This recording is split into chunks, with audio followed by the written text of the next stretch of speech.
ಭರ್ತಿಯಾದ ಭೀಮಾ ನದಿಗೆ ಶಾಸಕರಿಂದ ಬಾಗಿನ ಅರ್ಪಣೆ. ತುಂಬಿ ಹರಿದ ಭೀಮೆಯ ಕಂಡು ಹಸನ್ಮುಖರಾದ ಎಂವೈ ಪಾಟೀಲ್. ಕಲಬುರಗಿ ಜಿಲ್ಲೆಯ ಅಫಜಲಪುರ ತಾಲೂಕಿನ ಬಹುತೇಕ ಹಳ್ಳಿಗಳಲ್ಲಿ ಭೀಮಾ ನದಿ ಹಾದು ಹೋಗಿದ್ದರಿಂದ ನದಿ ತೀರದ ಜನರು ಭೀಮಾ ನದಿಯ ಮೇಲೆ ಅವಲಂಬಿತರಾಗಿದ್ದಾರೆ. ಭೀಮಾ ನದಿ ಸಂಪೂರ್ಣವಾಗಿ ಭರ್ತಿಯಾಗಿದ್ದು ಕೃಷಿ ಚಟುವಟಿಕೆಗಳು ಗದಿಗೆದರಿವೆ.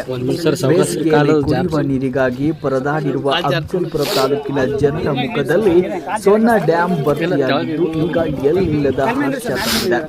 ಭೀಮಾ ನದಿಗೆ ಬಾಗಿನ ಅರ್ಪಿಸಿ ಮಾತನಾಡಿರುವ ಶಾಸಕ ಎಂವೈ ಪಾಟೀಲ್ ಅವರು ಸೊನ್ನ ಡ್ಯಾಂ ಒಟ್ಟು 406.4 ಟಿಎಂಸಿ ನೀರಿನ ಶೇಖರಣೆ ಘಟಕ ಹೊಂದಿದ್ದು ಪ್ರಸ್ತುತ ಡ್ಯಾಂನಲ್ಲಿ 3.16 ಟಿಎಂಸಿ ನೀರು ಇದೆ. ಒಳಹರಿವು 2.48 ಟಿಎಂಸಿ ಇದ್ದು ಇನ್ನು ಹೆಚ್ಚಿನ ನೀರು ಶೇಖರಣೆಯಾಗುವ ಸಾಧ್ಯತೆ ಇದೆ ಎಂದರು. ಈ ವರ್ಷ ಒಟ್ಟು 60,000 ಎಕರೆ ಭೂಮಿಗೆ ನೀರು ಒದಗಿಸಲು ಅಧಿಕಾರಿಗಳಿಗೆ ಸೂಚಿಸಿದರು. ಇನ್ನು ಮಳೆಗಾಲ ಪ್ರಾರಂಭ ಇರುವುದರಿಂದ ಮುಂದಿನ ದಿನಗಳಲ್ಲಿ ಉತ್ತಮ ಮಳೆಯಾಗುವ ಸಾಧ್ಯತೆ ಇದ್ದು ಭೀಮಾ ನದಿ ಸಂಪೂರ್ಣವಾಗಿ ತುಂಬಿ ಹರಿಯುವ ಸಾಧ್ಯತೆ ಇದೆ ಎಂದರು. ರಾಜ್ಯದ 2 ತಾಲೂಕುಗಳಿಗೆ ನೀರಾವರಿ ಯೋಜನೆಗಳಿಗೆ ಕೇಂದ್ರ ಸರ್ಕಾರ ಸುಮಾರು 300 ಕೋಟಿ ರೂಪಾಯಿ ನೀಡಿದ್ದು ಅದರಲ್ಲಿ ಅಫಜಲಪುರ ತಾಲೂಕು ಕೂಡ ಒಂದಾಗಿದೆ. ಸರ್ಕಾರದ ಎಲ್ಲ ಹಣವನ್ನು ರೈತರಿಗೆ ಅನುಕೂಲವಾಗುವಂತಹ ಕಾರ್ಯಗಳನ್ನು ಮಾಡಲಾಗುವುದು ಎಂದರು.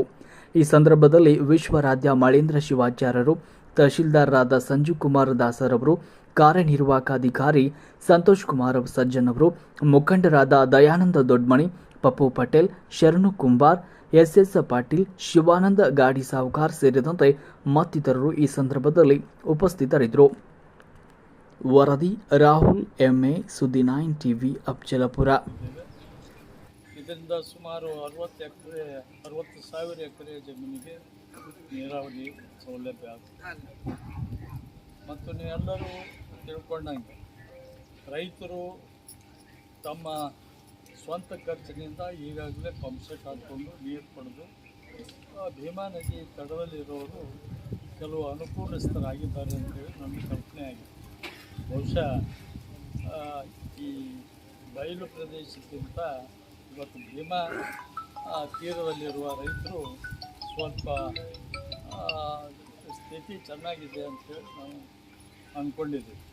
ಅದೇ ರೀತಿ 60,000 ಎಕರೆಗೆ ನಮ್ಮ ಭೀಮಾ ನದಿ ನೀರು ಸಿಕ್ಕರೆ ಸುಮಾರು 1/4 ತಾಲೂಕು ನಮಗೆ ಈ ಏನು ಹಸಿರು ಕ್ರಾಂತಿ ಆಗ್ತದೆ ಅಂತೇಳಿ ನಾವು ಬಯಸಿದ್ದೇವೆ.